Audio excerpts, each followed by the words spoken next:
Hello everyone. In today's video, we dive into the latest article by Dr. Turki Faisal Al-Rasheed, published in Arab News, titled Crown Prince's Visit Signals Dawn of Saudi-US AI Diplomacy. The piece explores a defining moment in modern international relations. It reveals how Crown Prince Mohammed bin Salman's recent visit to Washington marks the start of a bold new chapter in Saudi-US cooperation on artificial intelligence, a partnership driven by shared vision, technological ambition, and a commitment to global progress. Before we begin, let me introduce the author, Dr. Turki Faisal Al-Rasheed, a Saudi businessman, academic, and thought leader. As an adjunct professor at the University of Arizona and founder of Golden Grass Incorporated, he brings a rare blend of vision, expertise, and real-world insight to every article he writes. Let's begin.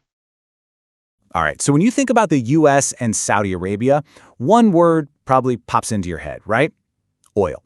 For decades, that's been the whole story.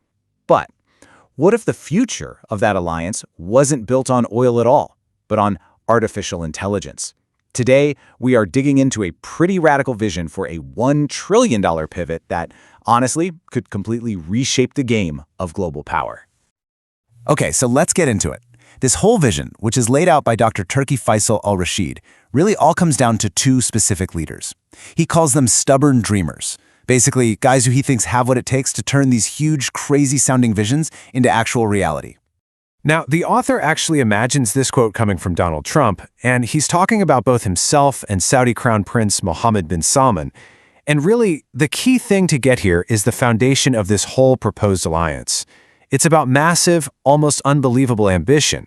But, and this is crucial, it's all backed by cold, hard data. It's not just dreaming. What's really interesting is that the author anchors this whole vision in a very specific moment in the near future. November 2025.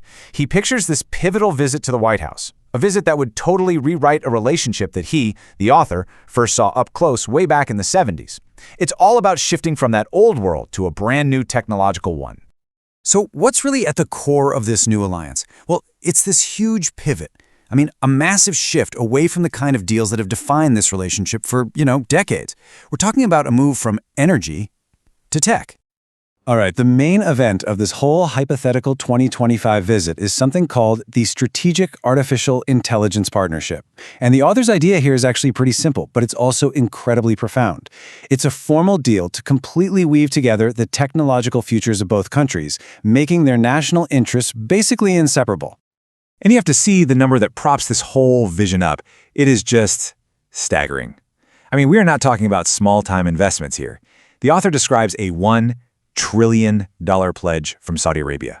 $1 trillion, all of it meant to fuel this new technological interdependence. And this really gets to the fundamental shift in the relationship, right? The author is arguing for a move way beyond that old transactional model. The whole oil for security, cash for arms deal. The idea is to move toward a deeply collaborative partnership.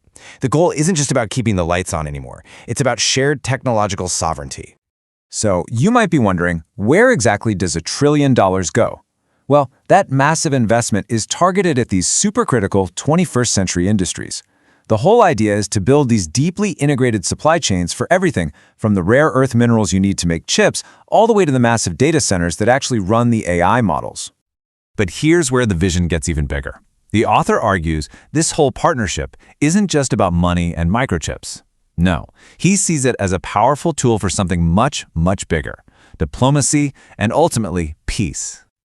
And this brings us to a really fascinating concept that he calls AI as a peace multiplier. I mean, think about that.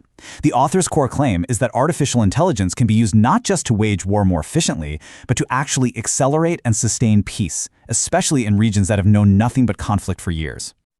And listen, this isn't just some fuzzy abstract idea. The author lays out some really practical steps. He's talking about using AI to monitor ceasefires in real time, deploying natural language models to help find common ground in really tough negotiations, and even using things like climate models to guide sustainable reconstruction in war-torn areas. So what's the end game? Well, the end goals are what the author calls peace dividends, and these are tangible, real-world benefits we're talking about.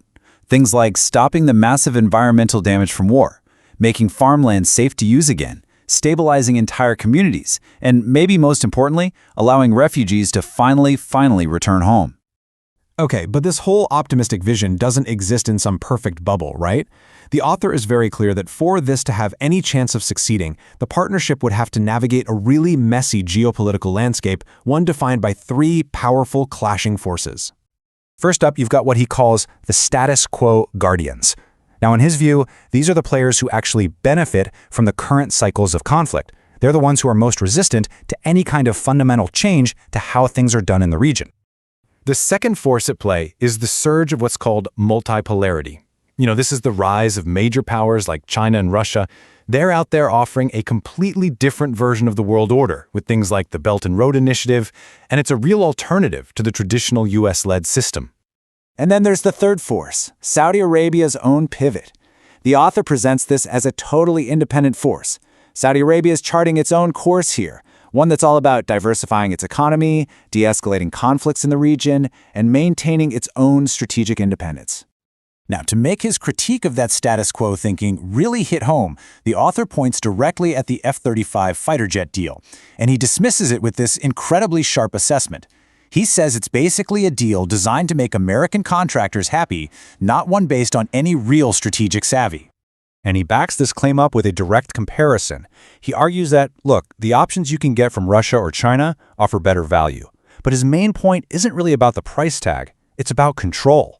He says those other jets don't come with all the political strings attached from Washington, like, for example, the US having the power to veto critical repairs and parts down the line. So, okay, you've got these three huge global forces all clashing with each other.